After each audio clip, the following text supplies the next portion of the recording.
Hey friends, I'm back with another one, and today I'm excited for this because I don't ever get to really talk about the MCU on this channel, but I saw Ant-Man and the Wasp Quantumania last night. Did I say that correctly? And I should state right up front, I'm a huge Ant-Man fan in that it's probably my second favorite series in the MCU behind the Spider-Man series. I don't know. I love them so much. Every single time they come out, I get such a kick out of them. I absolutely adored Ant-Man and the Wasp. And Loki season 1 is one of my favorite MCU shows that they did.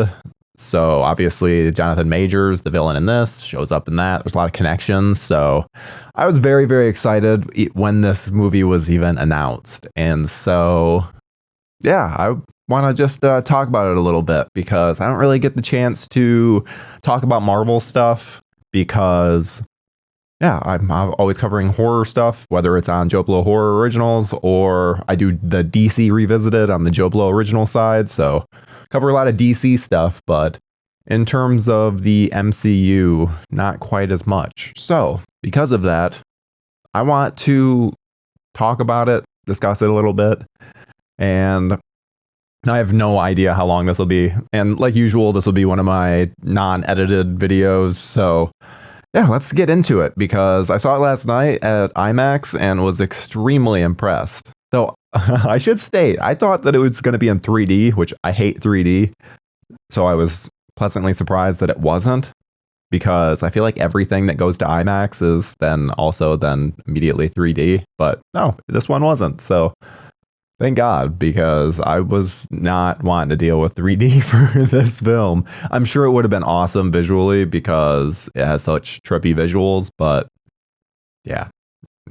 Okay, so first of all, I will not get into spoilers at first, and then I will say something into when I'm getting into spoiler territory. So if you have not seen the movie, you can still keep watching. I will not spoil anything, and then we'll get into it later. So overall, I would say that I absolutely loved this film. Again, I said the caveat of just know that I am a huge Ant-Man fan. So feel like every time they've come out and there's been like a mixed reaction to them, I'm always like, I don't see it.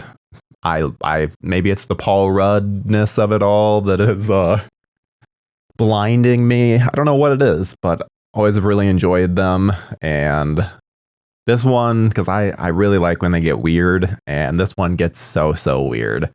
Even though it's not Marvel Cosmic, it really feels like Marvel Cosmic. And there's many elements that I just really, I don't know, it surprised me in ways that I wasn't expecting. Because maybe not the lead, but the person with like the second amount of screen time in this film is Michelle Pfeiffer. Because at one point in the film, it's like, I really think she might have more screen time than Paul Rudd in this. And especially in terms of voiceover work, she's narrating a lot of the film and Michelle Pfeiffer has so much exposition in this movie through her dialogue. And I mean, bravo to her because that's not fucking easy to do. And I think they pulled it off wonderfully. And I'm sure that there's going to be, anytime that there's a lot of exposition and dialogue, it can be very frustrating. However, there's just too much stuff. There's way too much stuff going on in order to then do it in a more subtle way. So we need things just explained. And so I'm glad that they did that because, again, I don't need things explained in such a way that almost insults my intelligence. So I'm glad that they don't over explain. They give you just enough information, which I liked. And I didn't mind the recasting of the Cassie Lang character. I think Catherine Newton is an awesome actress, and I don't know. I think it's a little strange that they didn't try it out with the girl that they had in Endgame. Also, maybe that was just a thing of Russo brothers wanted her, and now they're not involved. I don't know, and I really don't understand it because again, that girl seemed like she was perfectly fine, and the fact that it was still so close to like they could have used her. I don't know. It's weird. It's weird. I understood the first recasting because obviously that girl is not old enough with the time jump, and so that makes sense. But this recasting, it's just a little odd. But I will say Catherine Newton does an awesome job, and I really enjoyed her character. I thought that she felt like kind of a amalgamation of kind of Scott and Hope, even though Hope's not her mom. It still kind of felt like they were kind of combined a little bit in terms of personality. And one thing. So this isn't. I don't believe this is spoiler territory. This is just who's not in the movie.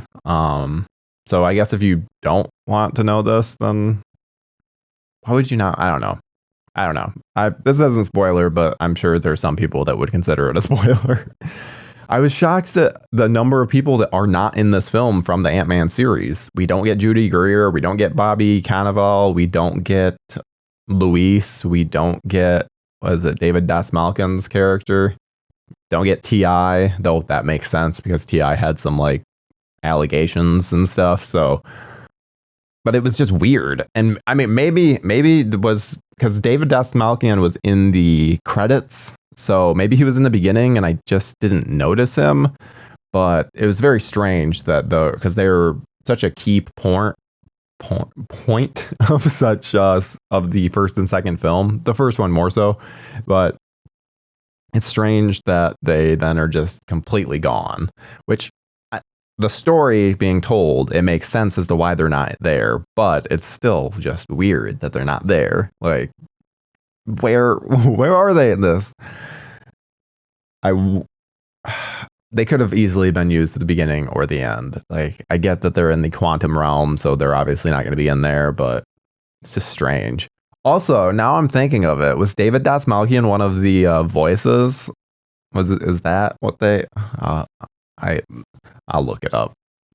But then, what other aspects do I want to talk about before getting into legit spoilers? The action scenes were really good. I just liked how the story unfolded, in that it doesn't feel. I think that sometimes MCU movies can kind of go into lulls, especially like speaking lulls. The Captain America movies are fucking terrible about that. It is. I know that those are like popular, but that's my least favorite series is the Captain America series. So in terms of MCU stuff, so I like that there's not a bunch of just boring dialogue that doesn't push the plot forward in any like fun, like interesting way, because there's so much boring talk in the Captain America movies that I'm just grateful that we don't get it in this one. At least when they're talking, it's interesting. So I have something I specifically want to talk about. So spoilers from this point on. And yeah, fucking MODOK. So MODOK is technically not even a spoiler because they showed him in the trailer. However, the fact that he is played by Corey Stoll from the first Ant-Man, and that they made, what's his name, Gavin? That they made him into MODOK. And it's fucking glorious. It is so good. I never thought we would see MODOK done on screen, and let alone done well. But oh my god, he's done so well.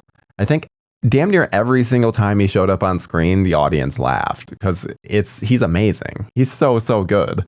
And I could watch an entire movie of just MODOK. And I'm glad that they also gave him a little bit of a, I don't know, retribution. Like he was able to come to the good side a little bit. And I like that because I don't know, he was so evil in the first one that I like that they kind of layered him a bit. And I had completely forgotten that Bill Murray was in this. So that was awesome to see that cameo because Bill Murray is the fucking man. And he's also just a great role in this film. He kind of is a little bit of a scumbag, and it works really well. I was kind of expecting him to be especially I had heard that, oh, it's more of a cameo. I think they even had announced when they announced he was in it that it was more of a cameo, but it's more extended than I thought it would be. I thought it would be 15 seconds and gone, but no, he's in and he's relevant to the story, so that's awesome. And Michael Douglas also was really fun in it. He has some fun arcs in this, one of which is with like a ship that I don't know, you just have to see it. They ended up giving some really fun moments. But there's a bunch of positives here. I guess my one negative is that I wish that they had offed Kang in a more interesting way, because I don't know, Ant-Man, it's tough with Ant-Man because fights with him, it's one-on-one, it's a little tougher to establish that he can actually hold his own. And especially as soon as they tore off his mask, it was like, oh shit, well, he can't shrink, so he doesn't have powers at this point. So it really, and when it's going up against someone like Kang, it kind of comes across as like, wait a minute, is Kang really that strong then? Is he really that powerful if he can't deal with powerless Ant-Man? So I wish that was dealt with a little better, but really, not any massive complaints, because even then, like, that's only one of many Kangs, so I'm okay with one Kang not getting the ending that I wanted. And I also like too the whole ending part with Scott and his, oh, did I mess up? Did I doom everyone? I love the tone of it. I love how much it also just sets up like, oh shit, yep, we are officially into the next major phase of the MCU. This is no longer setting up origins and stuff like that. We are getting our main villain and we're off to the races. So that's awesome. And I really can't wait to see where they take this, because I really loved this film. And I think that if I had to rate it, I would probably give it an 8 out of 10. I think all the Ant-Man movies for me have ranked at about an 8 out of 10. I've always really enjoyed them. And most importantly to me is the rewatch factor. I always think they're just so rewatchable. And I think that trend will continue with this one, because it was very rewatchable and fun. And yeah. Is there anything else? No, I think that's pretty much all. There's really nothing else that I could possibly... No. Nah. You take it easy.